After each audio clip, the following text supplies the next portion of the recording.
Master. भैले राम लखन बनवासी, चलल संग में सिया हुलासी। देखा पंचवटी में आइल विपिन मझा।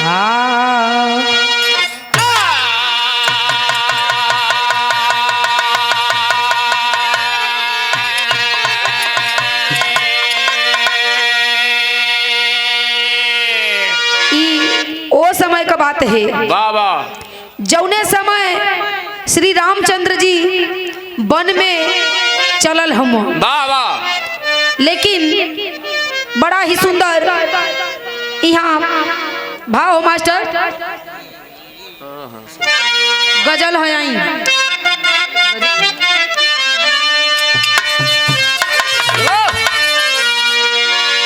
आड़ लेके घूंघट की हम तो वार करते हैं।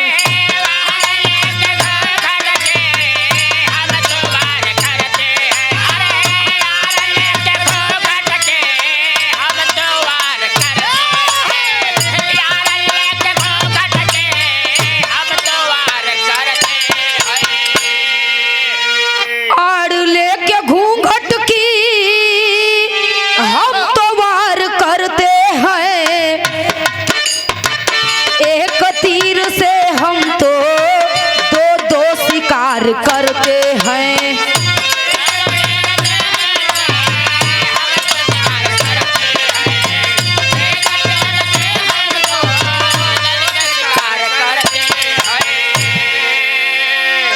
लेकिन ई तो गजल रहा, लेकिन बड़ा ही सुंदर हमरे कवि जी भाव में का लिखले हुआ।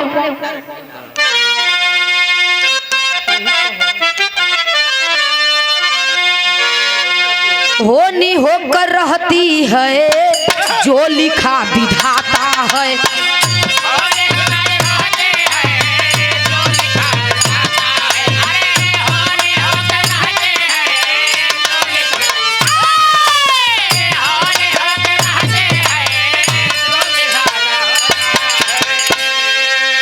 होनी होकर रहती है जो लिखा विधाता है।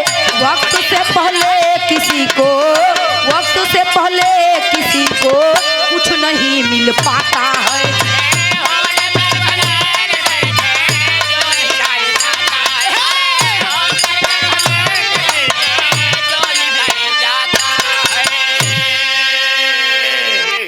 ए बाबूजी, महलों में रहने वाली सीता माता अपने देवर और पति के साथ नंगे पैर जंगलों की ओर चल देती हैं। चलते चलते जब पंचवटी आता है और वहां जाकर कुटिया बना करके रहने लगती हैं। वहां के कोल भील आदिवासी वनवासी देख करके पेड़ पौधे और वहां के पशु पक्षी जीव जंतु देख करके बड़ा ही प्रसन्न होते हैं और कहते हैं बड़ा ही सुंदर रूप है। इतना सुंदर नारी अपने जीवन में हमने नहीं कहीं देखा और आज यह नारी कुटिया बना करके इस जंगल में रहने आई है। कैसे कहत हो, लेकिन यहाँ बड़ा सुंदर तर्ज लगल मास्टर।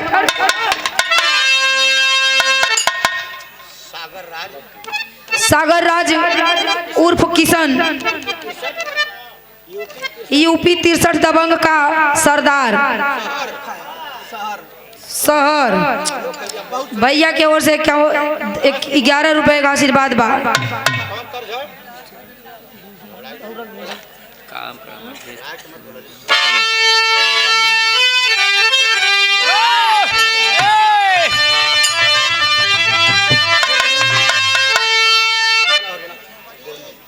अरे कवने करनवा, अरे कवने करनवा शहर भागे, पिया पपिया कबोलिया जहर लागे।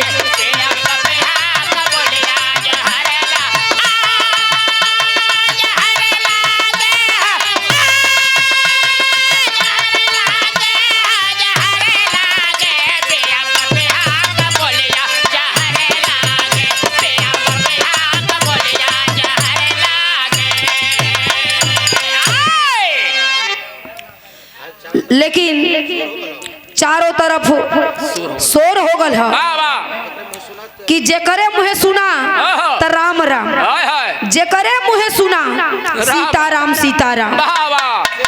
लेकिन कैसे भाव में हमारे कवि जी लिखले हुआ, खुशी को लभिल चकवा, खुशी को लभिल चकवा चकोर भइले, आज राम राम चारों ओरिया सोर भइले।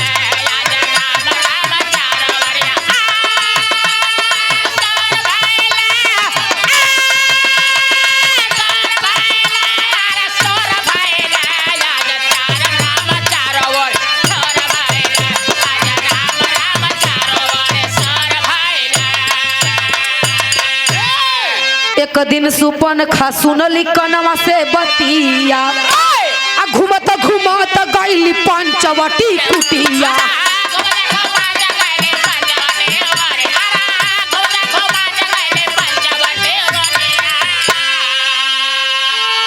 देखी राम का सूरतिया, देखी राम का सूरतिया विभोर भइले, आज राम राम चारों ओरिया सोर भइले।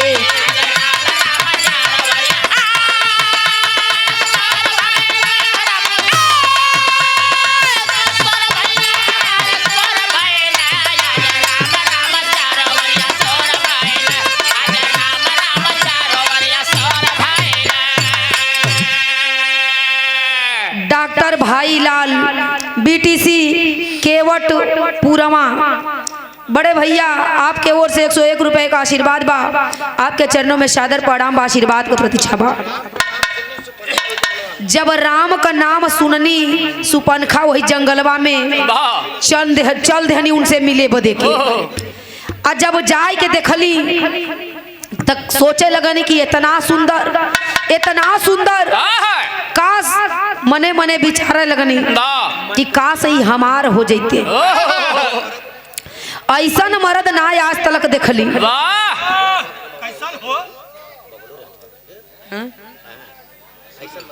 ऐसा मर्द ना हम वही देखली बिना मोछ का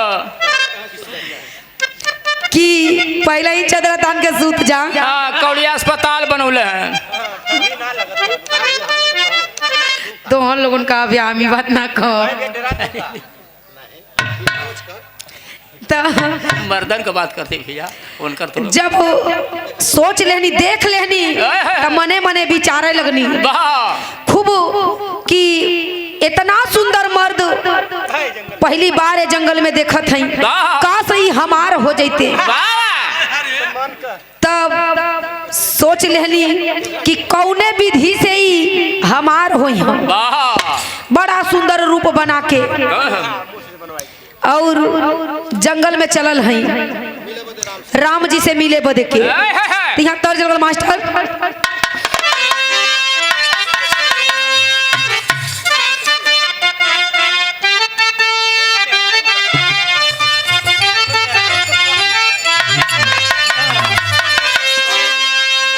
कौनो में हरारू कई कशिश है। कैसन हो बड़ा परेशान बजड़ा में जवनी अपन सिली पर रगड़ के चटनी बना देला सो। देखी ओकर आदमी परदेश में है, वो करिया हरारू अकेले घरे बा। वो पहाड़ गांव में बम्बई दिमाग छट ले।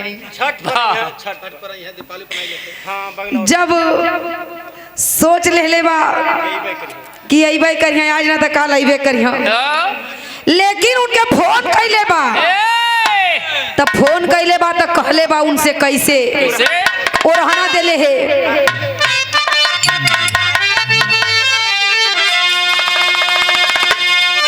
अमन कहर सिलहवट पलोढ़ा से, अमन कहर सिलहवट पलोढ़ा से कुछ दी जवानी चहू।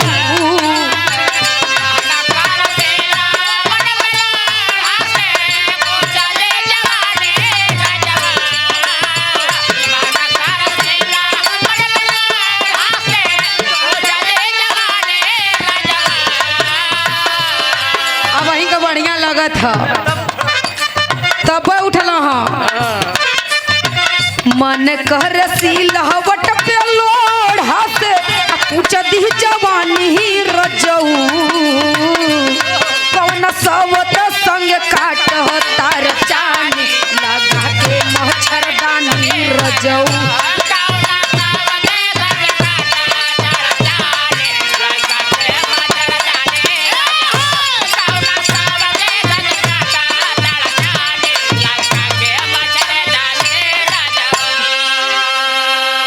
सुपनखा कहत है बिना मोज का मर्द बड़ा बढ़िया लगत हुआ देखे में।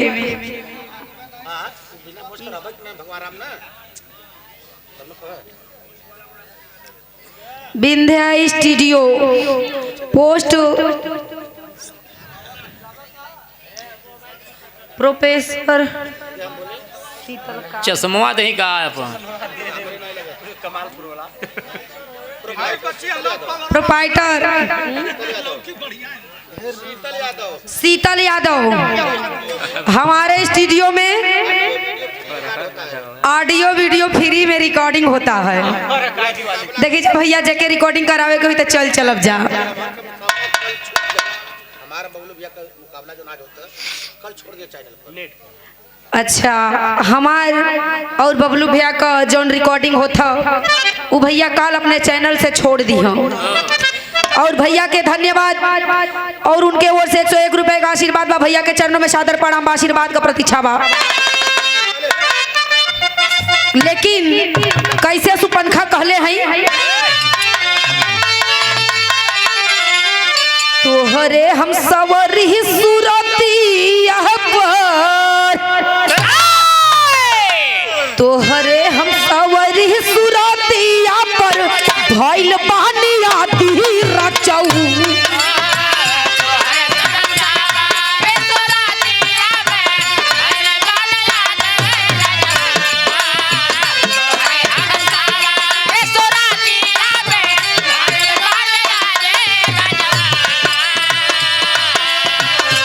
हम है राज घराने का कुमारी तू कहला हमसे शादी मिटाऊ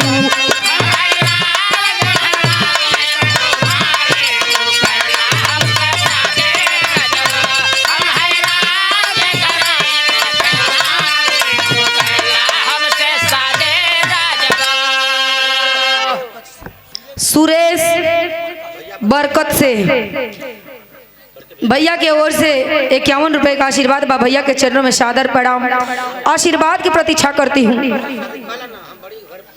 और सुपनेखा कहते हैं राम जी से कि हमसे शादी कर ला हम बहुत बड़ी यार घरे का लड़की है कौनो चीज का कमी ना हुई बहुत बहुत अमीर घर का लड़की है और हमार अमीर घर का लड़की है लेकिन हम राजकुमारी के नाम से जानल जाएगी। सुपनखा कहत हैं लेकिन तो श्री रामचंद्र जी का बतावत हूँ सुपनखा से शादीशुदा हम हैं राम जी बतावले हवे छोटे भाई लखन लाल के देखवले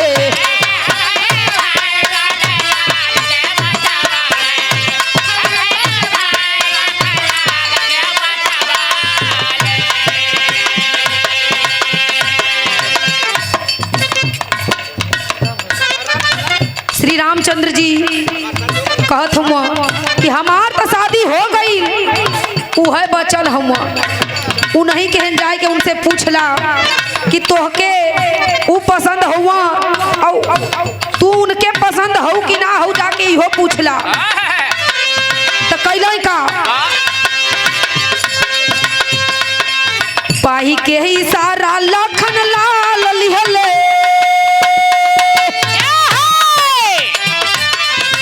पाही के इशारा लखन लाल लिहले नाक कान काटी रजऊ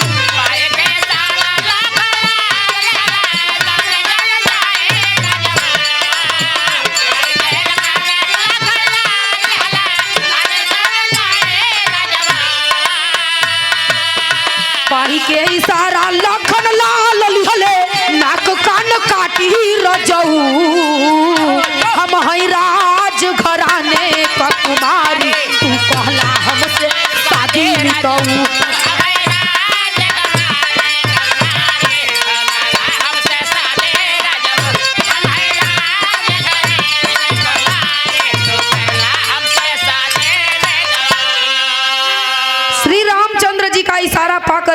लाल जी सुपनखा का नकिया काट ले रही बाबू।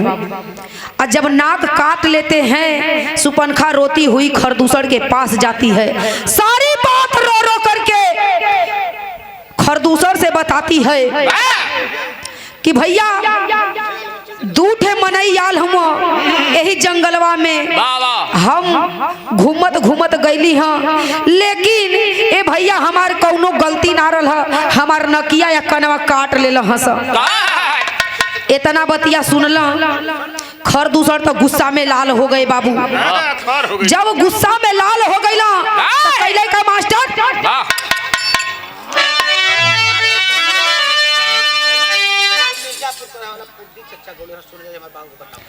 यही मिर्जापुर के रहे वाला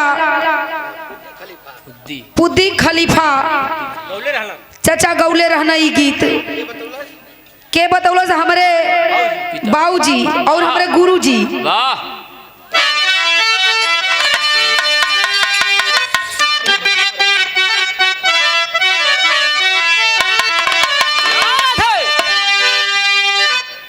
बारी उमर कमर लचकनिया,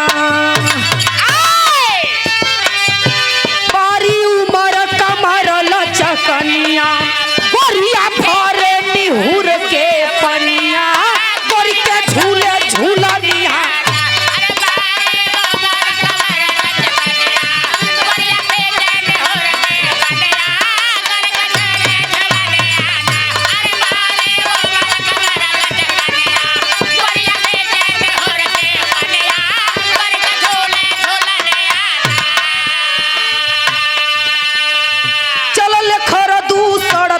के लाल नजरिया हो समरिया कर में लेके कटरिया।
जब गईनी जब गुस्सा में लाल होके इतना बतिया सुन लेहला तो ये बाबू गुस्सा में लाल होके सेना सहित निकलल हम। और जब गईला खरदूसर तो राम जी और लखन लाल मिल के कैले का मार के गिरा देहले उनके।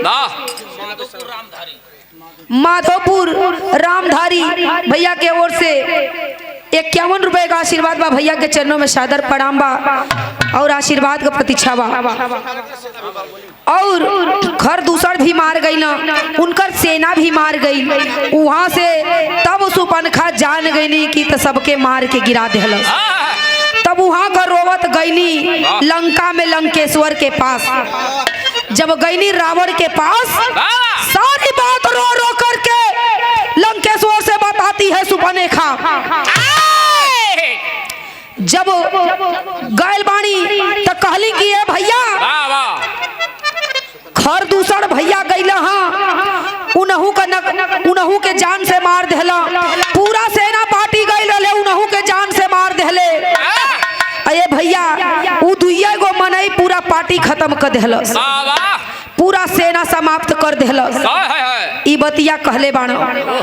जब कहले बाणी तब लंकापति रावण सोचे लगन, गुस्सा में लाल हो गई। उ जनलस ना कि तू केकर बहिन हऊ। ई बतिया कहले बा कि उ जनलस ना कि केकर तू बहिन हऊ। खूब गरज के चिल्ला के दहाड़त हम रावण। तब यहाँ एक तर्ज लगल मास्टर, कैसे आई दे बजा के। ई तर्ज माता बहिन लोगों घरे दुआरे गावेली।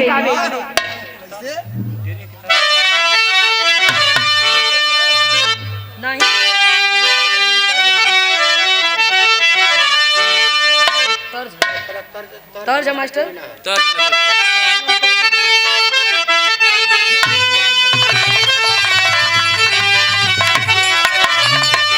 ये माता बहन घरे दुआरे गावली कौनो कार्य जब होला तो यही गीत से नेवरातर भयल, चाहे कौनो गीत बियाह भल शादी भल, माई बहन ये गीत से कौनो कार्य अपन स्टार्ट करेनी। कैसे गावेनी मास्टर? रामविलास विश्वकर्मा के पूर्वा रामविलास विश्वकर्मा केवट के पूर्वा के धरती से, केवट के पूर्वा के धरती से भैया के ओर से 101 रुपए का आशीर्वाद बा। भैया के चरणों में सादर प्रणाम बा। चलो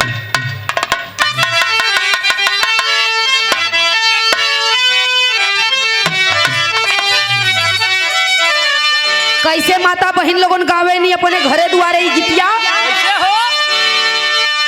निबिया के डढ़िया मैया,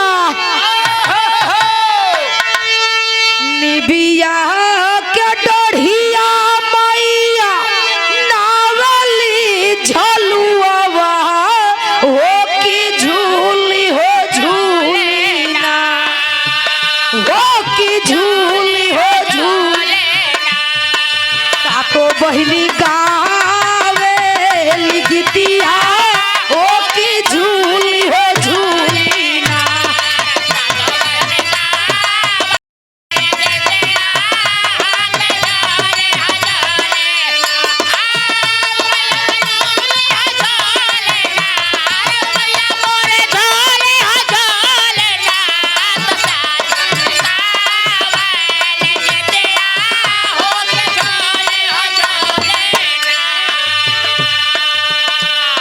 लेकिन इता माई बहन लोगों ने अपने घरे दुआरे गीतिया गावनी तो तर्ज रल है, लेकिन बड़ा ही सुंदर बिरहा में भाव बा। कैसे मास्टर? सुपनखा जाके रावण से कैसे कहत हई,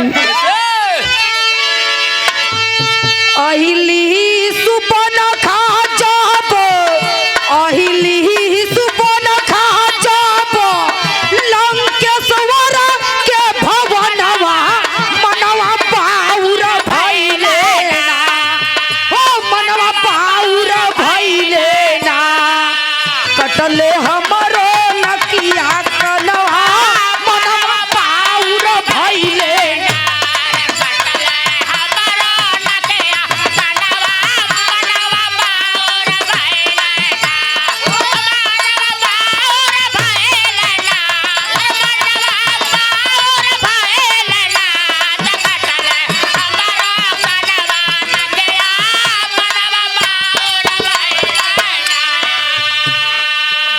कहत हई अइले दूगो मनैया भैया,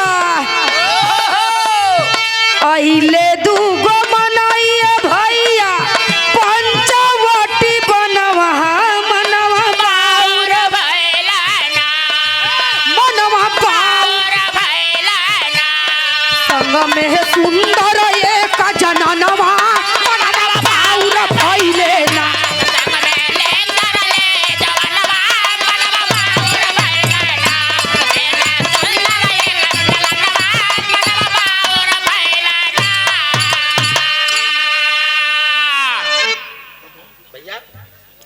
जाय के कहत बानी ए भैया हम कौनो गलती नहीं की कैले, बस हम घूम ही तो गयल रहनी है और दूगो आदमी रहना, उनके संगे में बड़ा ही सुंदर एक नारी थी, वही के देखे बदे हम चल गई नहीं है। उनके सुंदरता का कौनो जवाब नहीं रहा। और जब चारी ओर से आवाज हमहू पौली है भैया तो हमारो मन कह दिल कि जाके देख आई। देखी ई मेहरारू के अंदर कमी है, मेहरारू केतनो स्मार्ट होखे, केतनो सुंदर होखे, लेकिन एक दूजा के देखे जाई जरूर, इहो मेहरारू के अंदर का कमी है। और अच्छा तो का बताई हम तो लोगों के। अब जब इतना बतिया सुनला रावण तो गुस्सा में लाल हो गईले। और जब गुस्सा में लाल हो गईले तो यहाँ टेरी का भाव लगल है मास्टर।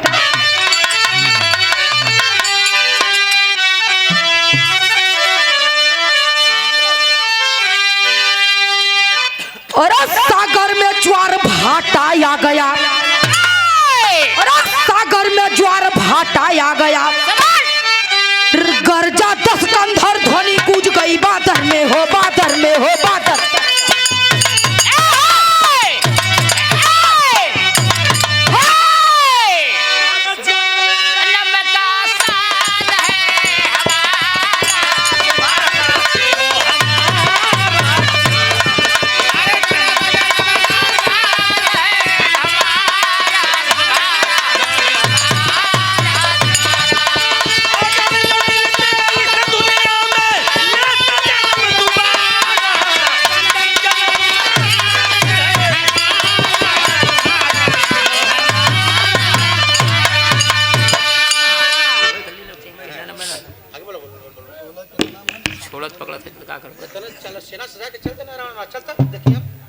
इतना बतिया सुनला तो गुस्सा में लाल होके रावण चल दे गरज के।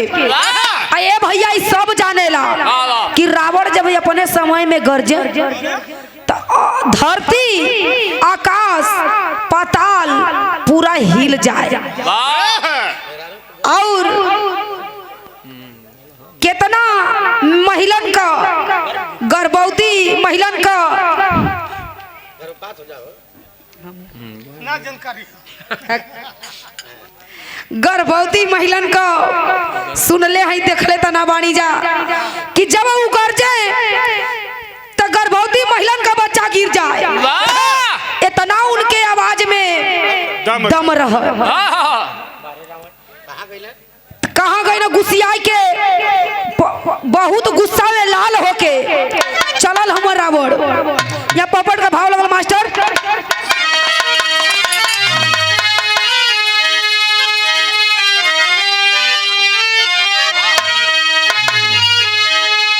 अरे सुन के रावण चल भइले गुस्सियाई सामत आइल बा। मामा मारिच से कहले समझाई सामत आइल बा।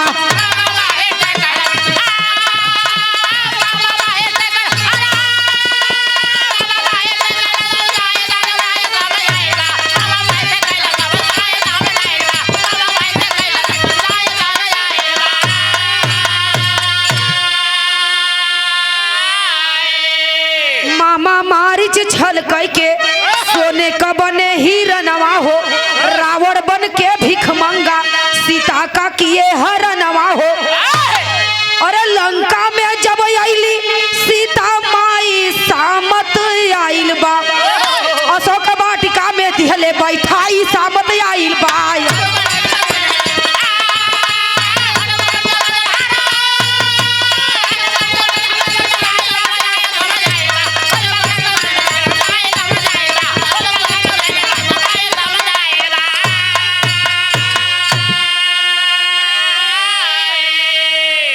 ले गई उठा के सीता मैया के।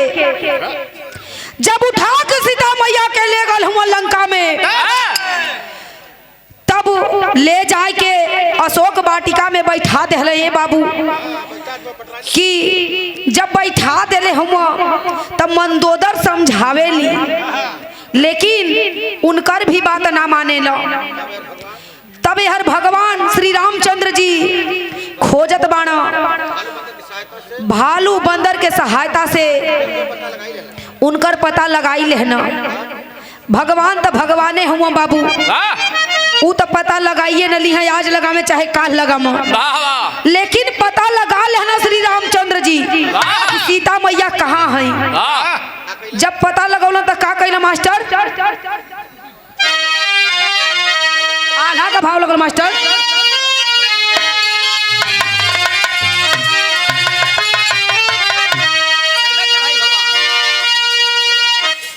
और कैले चढ़ाई भगवान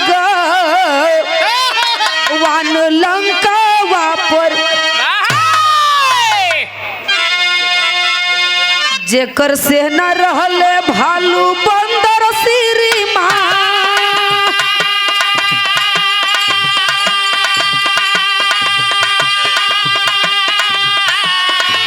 कैले श्री राम से तू बाध के पूजनवा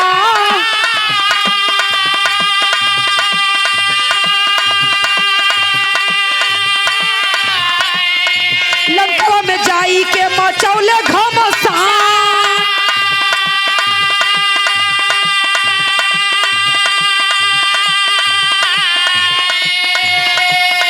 कहली मंदोदर लंका पोती से बचनिया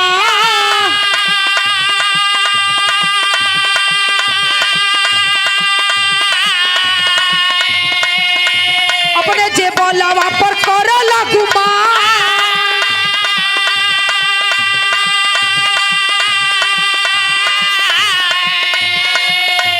ओकर विनाश होई जाला दुनिया में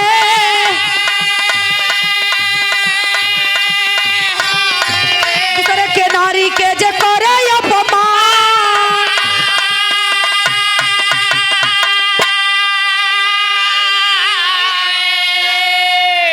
इहे मंदोदर समझावत हैं कि दूसरे के नारी का अपमान ना करे के चाहिए बाबू और अपने बल पर घमंड ना करे के चाहिए लेकिन दूसरे के मेहरारू के जे बुरा निगाह से देखी ओकर विनाश पक्का लिखल है लेकिन इतना कोई सोचे कहाँ इतना ना कोई सोचेला लेकिन रावण भी वैसा ही ना मनला आई देखी मास्टर कैसे एमन लड़ाई शुरू हो गयल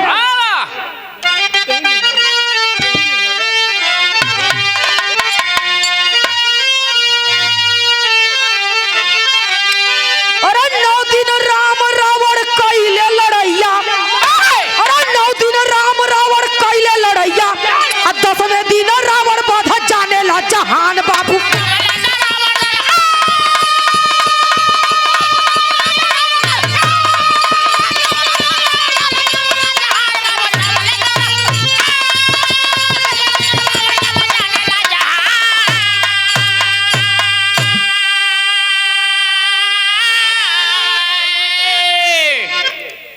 लेकिन अंत में 9 दिन राम और रावण चमक के लड़ाई कैले बाबू लड़ाई जब कैले 10वें दिन रावण का वध कर दिले श्री रामचंद्र जी जब रावण वध भल वही दिन से हमारे देश में लोग दशहरा मनावेला और जब लड़ाई जीत के श्री रामचंद्र जी अयोध्या में आयल हम तब का होता बड़ा ही सुंदर हमरे कवि जी भाव लिखत हुआ यहाँ पंधारी का धूम लगल मास्टर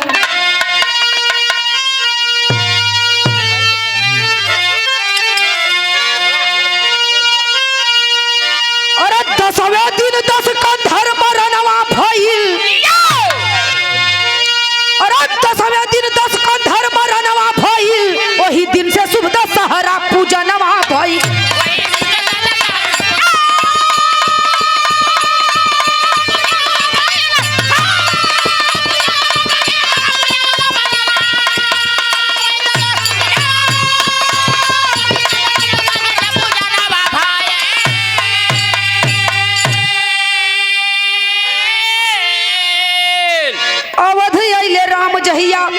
भइल खुशहाली ओही दिनवा से होला हमरे हिंदू में दिवाली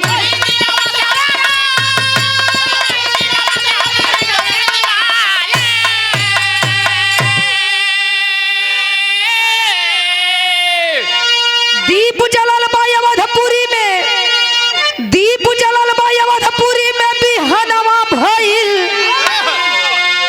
वही दिन से शुभ दशहरा पूजनवा भइल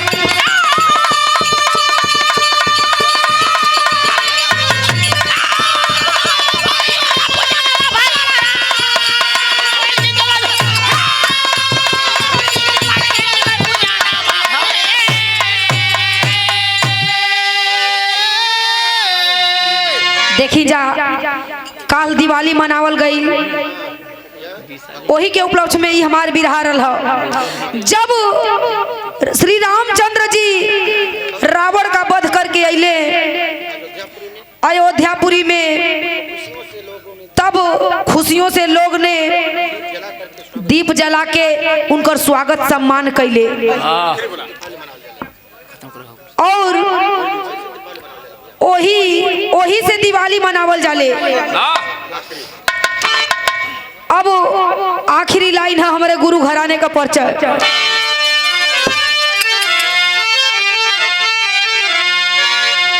गुरुदीन मोहम्मद राम सेवक सिंह शिव बदन की बानी